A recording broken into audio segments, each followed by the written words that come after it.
बिस्मिल्लाहिर्रहमानिर्रहीम। अस्सलाम वालेकुम students, welcome back. Dear students, आज के इस लेक्चर में हम टाइप्स ऑफ सेट्स को डिस्कस करेंगे। So let's see. First type है इसकी empty set. A set is said to be empty और नल और void set if it contains no elements. ऐसा सेट जिसमें कोई भी एलिमेंट ना हो, उस सेट को हम कहते हैं एम्प्टी सेट या नल सेट या void set. It is denoted by phi. इसको हम फाई से डिनोट करते हैं। In roster method phi is denoted by curly brackets. ठीक है, इसमें कोई भी एलिमेंट नहीं है। एम्प्टी सेट को हम फाई से डिनोट करते हैं और रोस्टर फॉर्म में फाई को हम इस तरह से डिनोट करते हैं। ठीक है, इसकी एग्जांपल है let A is equal to X such that X square is equal to 4 comma X is odd. ये सेट की सेट बिल्डर फॉर्म है। ठीक है, कि x में a के अंदर x एलिमेंट्स हैं और यहाँ पे x की प्रॉपर्टी बताई हुई है कि x का स्क्वायर 4 है और x इज़ ऑड और ये इक्वल होगा 5 के एम्प्टी सेट के। क्यों भला? क्योंकि हमारे पास कोई भी ऐसा ऑड नंबर एग्जिस्ट नहीं करता जिसका हम स्क्वायर लें और 4 आ जाए। सो ये एम्प्टी सेट के इक्वल है। इसी तरह से एक बी सेट है। बी में x एलिमेंट हैं such that x belong to set of natural number and x greater than 5 less than 6 और ये इक्वल होगा 5 के। क्योंकि हमारे पास कोई भी ऐसा नेचुरल नंबर नहीं है जो 5 और 6 के दरमियान एग्जिस्ट करे। सो ये भी एम्प्टी सेट के इक्वल है। नेक्स्ट है सिंगलटन सेट। अब देखिए सिंगलटन सिंगल से है। ऐसा सेट जिसमें सिर्फ एक एलिमेंट हो, उस सेट को हम सिंगलटन सेट कहते हैं। ठीक है, a set containing consisting of a single element is called singleton set. इसकी एग्जांपल है the set singleton 5 is a singleton set, क्योंकि इसमें एक ही एलिमेंट है। इसी तरह से the set contains x element such that x belong to set of natural number and x square is equal to 9। अब यहाँ पे हमारे पास एक सेट है जिसमें x एलिमेंट है। ठीक है, और x की प्रॉपर्टी क्या है कि वो नेचुरल नंबर है एंड उसका स्क्वायर 9 है। तो अब हमारे पास कौन सा ऐसा नेचुरल नंबर है जिसका स्क्वायर करें और 9 आ जाए? वो हमारे पास 3 है। ठीक है, -3 का स्क्वायर करें वो भी 9 आता है, लेकिन -3 नेचुरल नंबर नहीं है। सो हमारे पास सिर्फ एक ही नेचुरल नंबर 3 ऐसा है एग्जिस्ट करता है जिसका स्क्वायर करें और वो 9 आ जाए। सो ये जो सेट है ये इक्वल होगा सिंगलटन 3 के। ये भी सिंगलटन सेट है। ठीक है, नेक्स्ट है फाइनाइट सेट। नाम से ही ज़ाहिर है फाइनाइट मीन्स के ऐसा सेट जिसमें एलिमेंट्स की तादाद फाइनाइट हो। ठीक है, a set is said to be finite if the number of its elements is finite, या हम इस तरह से भी कह सकते हैं if its elements can be counted, या वो उस सेट के हम एलिमेंट्स को अगर काउंट करें 1 by 1 with the counting comings to an end। Means के ऐसा सेट को हम फाइनाइट सेट करें कहेंगे अगर हम उसके एलिमेंट्स को काउंट करें 1 by 1 और वो काउंटिंग ख़त्म हो जाए। ठीक है, जिसना एक सेट में 10 एलिमेंट्स हैं तो जब हम उसको काउंट करेंगे तो वो काउंटिंग ख़त्म हो जाएगी 10 पे, तो उस सेट को हम फाइनाइट सेट कहेंगे। इसकी एग्जांपल है let A be the set of days of the week. अब हमें पता है कि एक वीक में कितने डेज होते हैं? 7। सो ये सेट जो है ये फाइनाइट सेट है। इसी तरह से the set of letters in English alphabets is finite. English alphabet में जितने लेटर्स हैं ना वो फाइनाइट है, क्योंकि हमें पता है कि इंग्लिश अल्फ़ाबेट्स में कितने लेटर हैं? 26 और 26 एक फाइनाइट नंबर है। अगर हम काउंटिंग करें तो ये काउंटिंग एंड हो जाएगी 26 पे। इसी तरह से एक और एग्जांपल है set B contains elements x such that x belongs to set of natural number and x greater than 3 and less than 9। ये इक्वल होगा। अब यहाँ पे हमारे पास x एलिमेंट है और x की प्रॉपर्टी ये है कि वो नेचुरल नंबर है और 3 और 9 के दरमियान एग्जिस्ट कर रहे हैं। सो 3 और 9 के दरमियान कौन से नेचुरल नंबर हैं? 4 5 6 7 और 8 और ये हमारे पास एक फाइनाइट है। ठीक है, फाइनाइट सेट है ये वाला। नेक्स्ट है इनफाइनाइट सेट। पहले हमने फाइनाइट सेट देखा जिसमें एलिमेंट्स की तादाद फाइनाइट हो या अगर हम एलिमेंट्स को काउंट करें तो वो काउंटिंग खत्म हो जाए। इनफाइनाइट सेट क्या होगा कि ऐसा सेट जिसमें एलिमेंट्स की तादाद इनफाइनाइट हो, या हम कह सकते हैं कि अगर हम एलिमेंट्स को काउंट करें वो काउंटिंग खत्म ना हो। ठीक है, A set is said to be infinite if the number of its elements is infinite. That is, if we count its elements one by one, the counting never comes to an end. ठीक है, अगर हम उसके elements को count करें तो वो counting खत्म ना हो. एग्जाम्पल है इसकी, set A contains x elements such that x belong to natural number and x is a multiple of 2. x हमारा नेचुरल नंबर है और वो मल्टीपल है 2 का. सो 2 के मल्टीपल कौन से होंगे? 2, 4, 6, 8, 10 अप टू सो ऑन. अब ये देखें, ये हमारे पास एक सेट है. अगर हम इसमें एलिमेंट्स को काउंट करें तो काउंटिंग कभी खत्म नहीं होगी. सो ये सेट इनफाइनाइट सेट है. Universal set, A universal set usually denoted by U. इसको हम usually U से डिनोट करते हैं. ठीक है, is a set एक ऐसा सेट है which contains all sets under consideration. या हम इसको इस तरह से भी कह सकते हैं, when all the sets under consideration are subsets of a larger set, then this larger set is called universal set. इसका यूनिवर्सल सेट का मतलब है कि अगर हमारे पास कुछ सेट्स हैं, ठीक है, अगर वो तमाम के तमाम सेट्स किसी एक सेट के सबसेट हों, ठीक है, एक बड़े सेट के सबसेट हों, तो उस जो बड़ा सेट होगा उसको हम कहेंगे यूनिवर्सल सेट.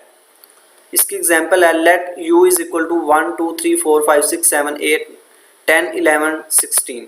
और ये हमारे पास कुछ सेट्स हैं A B C D. अब देखें कि यहाँ पे A B C D ये जितने भी सेट्स हैं ये इस बड़े सेट्स के सब सेट हैं. सो ये जो बड़ा सेट है, लार्जेस्ट सेट है, इसको हम कहेंगे यूनिवर्सल सेट्स. ठीक है, the sets A B C and D are subsets of U, hence U is taken as universal set. Next है, let U is the months of year. Months of year का set है U, ठीक है, और A हमारे पास set है जून जुलाई अगस्त और B set है हमारे पास मई अक्टूबर. Here A and B are subsets of U. Clearly U जो है वो मंथ्स ऑफ ईयर है, जिसमें यानी कि U एक ऐसा सेट है जिसमें जनवरी फरवरी मार्च अप्रैल मई जून जुलाई ये तमाम मंथ्स पड़े हुए हैं. ठीक है, A और B में ये हमारे पास एलिमेंट्स हैं. सो क्लियरली ये जो A और B हैं ये U के सबसेट्स हैं दोनों. सो U को हम कहेंगे कि ये यूनिवर्सल सेट है. नेक्स्ट है इक्वल सेट्स. दो सेट्स इक्वल कब होते हैं उसको हम देखते हैं. Two sets A and B are set to be equal if they have exactly the same elements and we write A is equal to B.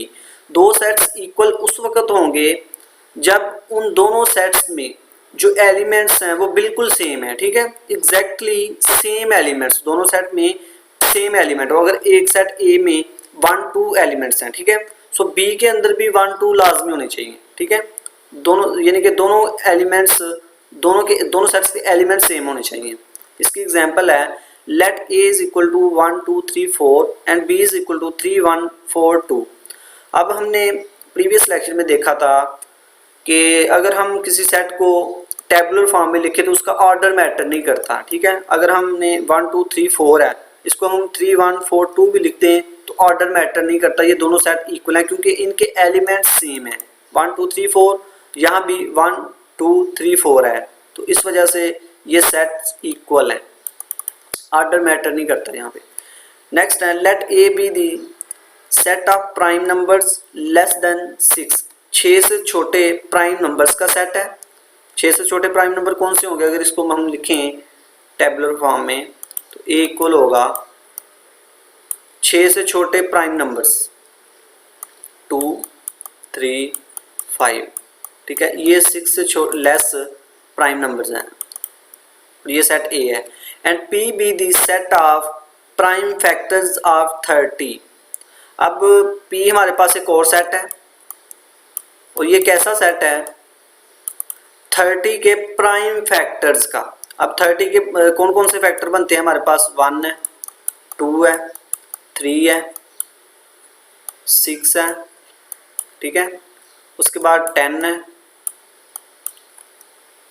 5 भी है, सॉरी यहाँ पे 5 भी फैक्टर है इसका, 10 है, 15 है. ये हमारे पास फैक्टर हैं 30 के. लेकिन यहाँ पे कहा गया कि P ऐसा सेट है जो प्राइम फैक्टर्स का सेट है 30 के। तो 30 के कौन से प्राइम फैक्टर हैं, एक 2 है, 3 है और 6 है। सो ये हम एलिमेंट्स कंसीडर करेंगे इस सेट P में, 2, 3, 5। अगर आप यहाँ पे ऑब्जर्व करें A और P ये दोनों सेट्स हैं, इनके एलिमेंट्स बिल्कुल सेम है, सो हम कहेंगे A और P ये दोनों इक्वल सेट्स हैं, ठीक है। Since thus then A and P are equal since 2, 3 and 5 are only prime factors of 30 and 2, 3, 5 are the prime numbers less than 6. Next है equivalent sets. Two sets A and B are said to be equivalent if they have same number of elements and we write A equivalent to B. अब देखिए कि equal set और equivalent set में क्या difference है। Equal sets, दो sets उस वक्त इक्वल होते हैं जब दोनों सेट्स के एलिमेंट्स सेम हो, ठीक है। जिस तरह हमने देखा ए सेट और बी सेट था, इनके एलिमेंट्स सेम है। अगर 1, 2, 3, 4 यहाँ पर मौजूद है तो 1, 3, 4 यहाँ पर भी मौजूद है। अब इक्विवेलेंट सेट का क्या मतलब है कि दो सेट्स उस वक्त इक्विवेलेंट होंगे अगर उन सेट्स में एलिमेंट्स की तादाद सेम हो, ठीक है। यहाँ पे ये कंडीशन नहीं है कि एलिमेंट्स सेम हो, एलिमेंट्स की तादाद सेम हो। जिस तरह ये एग्जांपल है हमारे पास A इज इक्वल टू 1, 2, 3 और B है A, B, C, then A equivalent to B means कि यहाँ पे एलिमेंट्स की तादाद सेम है। यहाँ पे एलिमेंट्स की तादाद क्या है, 3, और यहाँ भी एलिमेंट्स की तादाद 3 है, सो हम कहेंगे A इक्विवेलेंट टू B। यहाँ पे ये कंडीशन नहीं है कि एलिमेंट्स सेम हो। अगर एलिमेंट्स सेम होंगे, ठीक है, 1, 2, 3, 1, 2, 3, तो उन दो सेट्स को फिर इक्वल सेट कहेंगे। अगर उनकी तादाद सेम है एलिमेंट्स की तो उन सेट्स को हम इक्विवेलेंट सेट कहेंगे। रिमार्क है, इक्वल सेट ऑलवेज इक्विवेलेंट है। अगर हमारे पास दो सेट इक्वल हैं तो वो ऑलवेज इक्विवेलेंट होंगे। जिस तरह ये है, ए था 1, 2, 3, 4 और बी है 3, 1, 4, 2, ये दोनों सेट, इन दोनों सेट्स में एलिमेंट्स जो है वो सेम है, सो ये इक्वल सेट है और ये इक्विवेलेंट भी होंगे क्योंकि यहाँ पे तादाद भी सेम है एलिमेंट्स की, सो ये इक्विवेलेंट सेट है। सेकंड रिमार्क है, इक्विवेलेंट सेट में और may not be equal sets. अगर दो सेट इक्विवेलेंट हैं तो लाजमी नहीं है कि वो इक्वल भी होंगे। जिस तरह ये एग्जांपल है हमारे पास A इक्वल टू 1, 2, 3 और B है हमारे पास A, B, C। अब ये दोनों सेट इक्विवेलेंट है क्योंकि नंबर ऑफ एलिमेंट्स सेम है दोनों सेट में, लेकिन ये सेट इक्वल नहीं है। इक्वल क्यों नहीं है, क्योंकि A और B के एलिमेंट्स डिफरेंट है, यानी कि दोनों के एलिमेंट्स सेम नहीं है, सो ये इक्वल नहीं है। ये हमारे पास एक एग्जांपल होगी, इक्विवेलेंट सेट हैं लेकिन इक्वल नहीं है। अब हम एक ऐसी एग्जांपल देखते हैं कि सेट इक्विवेलेंट भी होंगे और इक्वल भी होंगे। उसकी एग्जांपल यही होगी कि ये जो A में एलिमेंट है 1, 2, 3, 4 और B में एलिमेंट है 3, 1, 4, 2। अब ये इनकी तादाद यहाँ पे सेम है, सो ये इक्विवेलेंट सेट है। अगर ये इक्विवेलेंट है तो इक्वल भी है क्योंकि यहाँ पे एलिमेंट्स बिल्कुल सेम है। सो हम कह सकते हैं कि अगर सेट्स इक्वल हैं तो वो ऑलवेज इक्विवेलेंट होंगे। अगर सेट इक्विवेलेंट है तो may not be equal. Next है डिसजॉइंट सेट। नाम से देखें लिखा हुआ है कि डिसजॉइंट, जॉइंट का मतलब होता है मिले हुए, तो डिसजॉइंट का मतलब होता है मतलब वो एक दूसरे से डिफरेंट होंगे, ठीक है। मींस के दो सेट्स उस वक्त डिसजॉइंट सेट होंगे जब उनमें कोई भी एलिमेंट कॉमन नहीं होगा, ठीक है, वो डिसजॉइंट होंगे। So two sets A and B are said to be disjoint sets if they do not have common elements. मतलब उनमें कोई कॉमन एलिमेंट्स ना हो, या इस तरह से हम कह सकते हैं कि उनका इंटरसेक्शन एम्प्टी हो। जब उनका इंटरसेक्शन ही एम्प्टी होगा तो उनमें कोई भी एलिमेंट कॉमन नहीं होगा। For example, let A is equal to 1, 2, 3 and B is equal to 4, 6, then A and B are disjoint. A और B दोनों डिसजॉइंट है क्योंकि इनका इंटरसेक्शन एम्प्टी है। नेक्स्ट है overlapping sets. Two sets A and B are said to be overlapping sets if they have at least one common element. दो sets A और B overlapping sets होंगे अगर उनमें कम से कम एक एलिमेंट कॉमन हो, ठीक है। एक से ज़्यादा भी हो सकते हैं कॉमन, लेकिन कम से कम एक एलिमेंट भी अगर उनमें कॉमन हो तो उन सेट्स को हम कहेंगे ओवरलैपिंग सेट्स, ठीक है। मीन्स को उनका इंटरसेक्शन जो है वो नॉन एम्प्टी होना चाहिए। For example, let A is equal to 1, 2, 3, 4 and B is equal to 4, 5, 6, then A and B are overlapping sets because इनका इंटरसेक्शन जो है वो नॉन एम्प्टी है। यहाँ पे 4 कॉमन है, कम से कम एक एलिमेंट कॉमन होना चाहिए, ठीक है। नेक्स्ट है फैमिली ऑफ सेट्स या सेट ऑफ सेट्स। यहाँ पे क्या लिखा हुआ है कि सेट ऑफ सेट्स या फैमिली ऑफ सेट्स। एक ऐसे सेट को हम फैमिली ऑफ सेट कहेंगे जिसके अंदर जो एलिमेंट्स हैं वो खुद भी सेट हों। ठीक है, जिस तरह ये हमारे पास, मैं एक सेट ले रहा हूँ, ये सेट है हमारे पास। अब यहाँ पे जो एलिमेंट्स हैं वो भी सेट हों, ठीक है, वो भी सेट हों, तो फिर ऐसे सेट को हम कहेंगे सेट ऑफ सेट्स। ठीक है, मीन्स के सेट्स का सेट है या family of sets. If a set A contains elements which are itself sets, then it is called family of sets or set of sets। इसकी एग्जांपल है the set. जिस तरह ये हमारे पास एक सेट है जिसमें एलिमेंट्स जो है वो खुद भी सेट हैं, तो फिर इस सेट को हम कहेंगे फैमिली ऑफ सेट्स।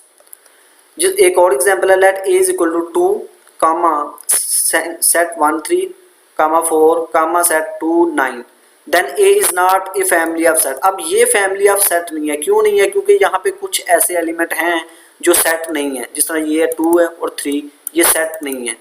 ठीक है, here some elements of A are not set and some are not। किसी सेट को फैमिली ऑफ सेट या सेट ऑफ सेट्स उसी वक्त कहेंगे जब उसके तमाम के तमाम एलिमेंट्स जो हैं वो सेट्स हों। अगर कोई एक दो एलिमेंट भी ऐसा हो जो सेट नहीं है तो उस सेट को फिर फैमिली ऑफ सेट या सेट ऑफ सेट्स नहीं कहेंगे। नेक्स्ट है subset.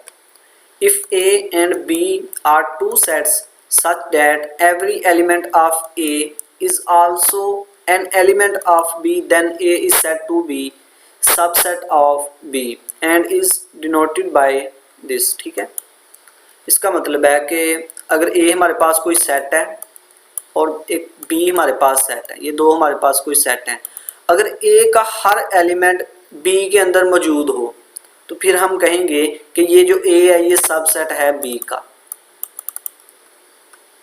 It is if A is not a subset of B, then we write A not subset of B। इसकी एग्जांपल है the set A is equal to 1 3 5 is a subset of B। इस B का subset है। क्यों भला subset है B का? क्योंकि A के अंदर जितने भी एलिमेंट्स हैं वो तमाम के तमाम B के अंदर मौजूद हैं। ठीक है, 1 3 5, यहाँ भी 1 3 5 मौजूद है। सो हम कहेंगे कि ये जो A है ये B का सबसेट है, लेकिन B A का सबसेट नहीं है क्योंकि B में जो एलिमेंट्स हैं वो A के अंदर मौजूद नहीं है सारे। 1 3 5 तो है लेकिन 2 और 4 इसमें मौजूद नहीं है। So B is not a subset of A but A is a subset of B। Important results हैं, every set A is subset of itself. Means के हर सेट जो है, सो यहाँ पे लिखेंगे A, ये आएगा यहाँ पे। ठीक है, कि हर सेट अपने आप का सबसेट है। वो किस तरह से, इसको हम देखते हैं कि लेट्स सपोज A हमारे पास इक्वल है 1 2 3 के। अब ये जो सेट A हमने कंसीडर किया यहाँ पे, हम यहाँ पे लिख सकते हैं कि A सबसेट है A का, क्योंकि A के सारे एलिमेंट A में है। ठीक है, तो हम कहेंगे कि A अपने आप का सबसेट है। The empty set 5 is considered to be subset of every set A। ठीक है, 5 subset of any set A। जो एम्प्टी सेट होता है वो हर सेट का सबसेट है। ठीक है, नेक्स्ट है if A subset of B and B subset of A then A is equal to B। अब यहाँ पे देखें कि एक हम सेट लेते हैं A 1 2 3 और एक B सेट ले रहे हैं यहाँ पे 1 2 3। ये हमारे पास दो सेट हैं। अब यहाँ पे देखें कि A के तमाम एलिमेंट्स B में है। सो यहाँ पे लिखेंगे कि A सबसेट है B का, और B के भी तमाम एलिमेंट्स A में है, तो हम लिखेंगे B जो है वो सबसेट है A का। अगर A सबसेट हो B का और B भी सबसेट हो A को तो हम कहते हैं ये दोनों इक्वल हैं। आप देख भी सकते हैं कि इनके एलिमेंट्स जो हैं वो एग्जैक्टली सेम है। सो A और B इक्वल हैं। ठीक है, अगर A सबसेट हो B का और B भी सबसेट हो A का then A equal to B। अगर यहाँ पे हम 4 को ऐड कर दें, A सबसेट है B का but B not subset of A, सो ये इक्वल नहीं होंगे। ठीक है, क्योंकि यहाँ पे जितने एलिमेंट्स हैं वो यहाँ पे नहीं है, 1 2 3 है, वहाँ यहाँ पे 1 2 3 4 है, तो दोनों के एलिमेंट्स सेम नहीं है।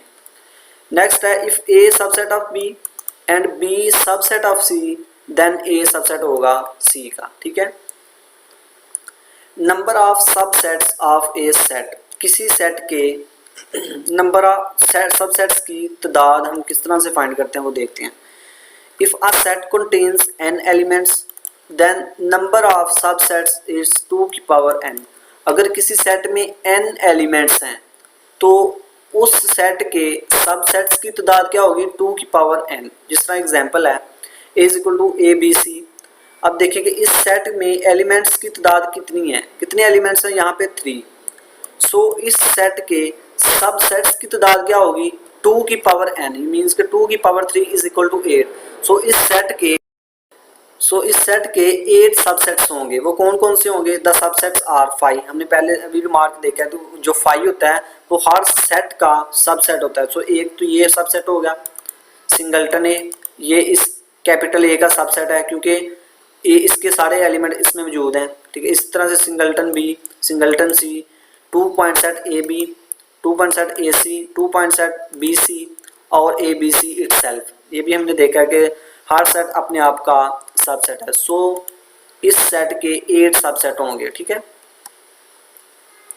नेक्स्ट है प्रॉपर सबसेट। पहले हमने देखा सबसेट कि अगर ए के तमाम एलिमेंट्स बी में मौजूद हों तो उस सेट को हम कहते हैं सबसेट।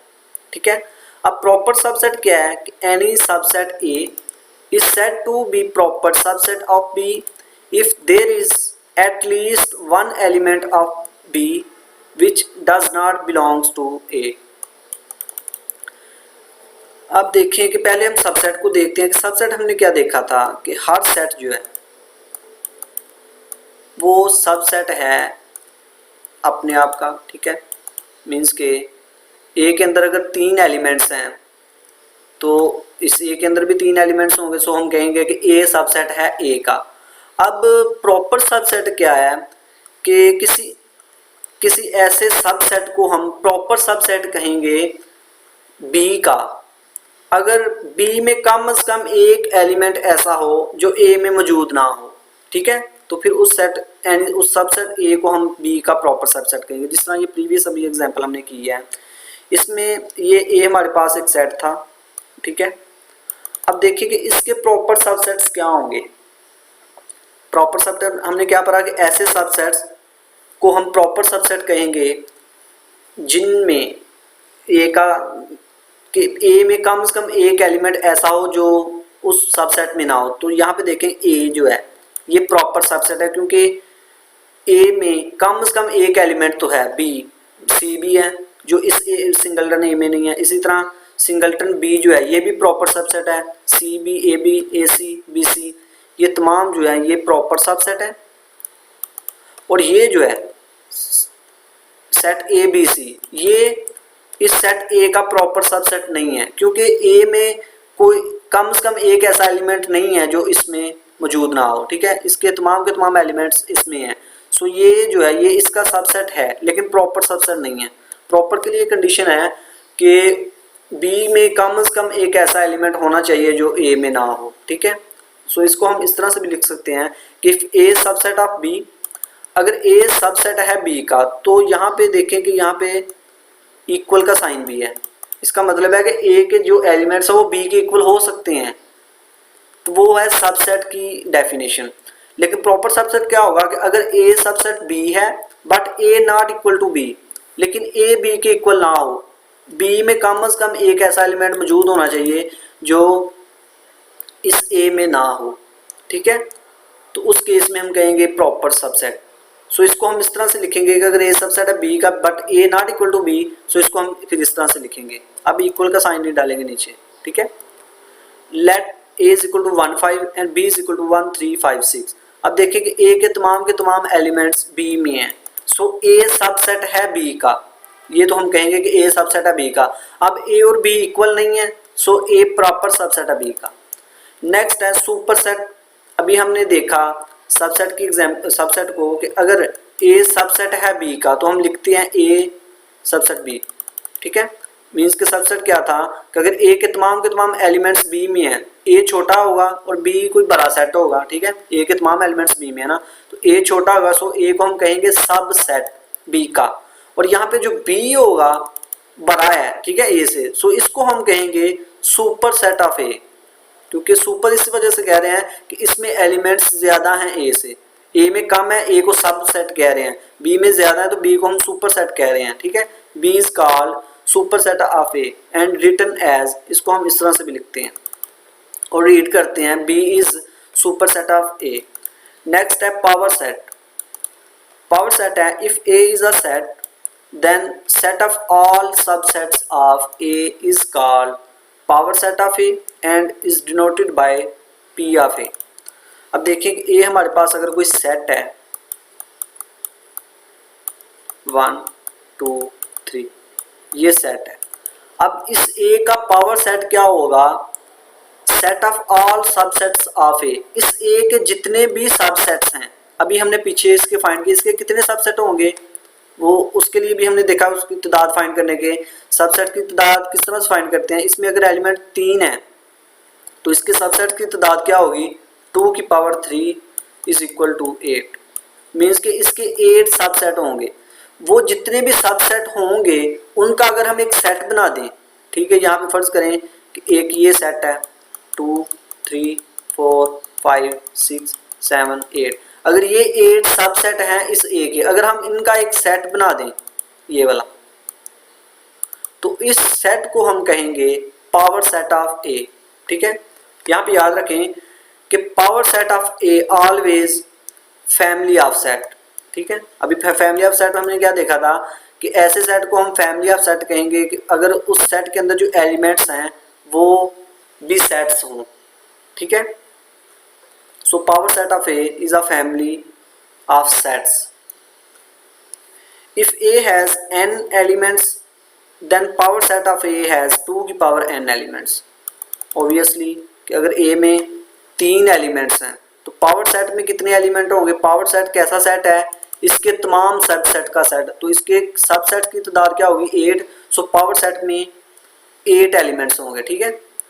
यही लिखा हुआ है कि अगर ए में n एलिमेंट्स हैं तो पावर सेट में 2 की पावर n एलिमेंट्स होंगे। यहाँ पे एग्जांपल है let A is equal to 2 3, so इस ए के पावर सेट क्या होंगे, पावर सेट क्या होगा इस ए का, इसके तमाम सबसेट लिखें, इसके सबसेट कितने होंगे, अगर ए में 2 एलिमेंट्स हैं तो सबसेट की तादाद होगी 2 की पावर 2 इज इक्वल टू 4, सो इसके 4 सबसेट होंगे, वो कौन कौन सा, एक 5 है, सिंगलटन 2 है, सिंगलटन 3 है और ये इटसेल्फ है। ये 4 हमारे पास इसके सबसेट हैं। अगर हम इनका एक सेट बना दें, जिस तरह ये है, इनका एक सेट हमने बना दिया, सो ये जो सेट है ये पावर सेट है ए का। सो डियर स्टूडेंट्स, ये था आज का हमारा लेक्चर। आई होप आपको समझ आई होगी। अल्लाह हाफिज़।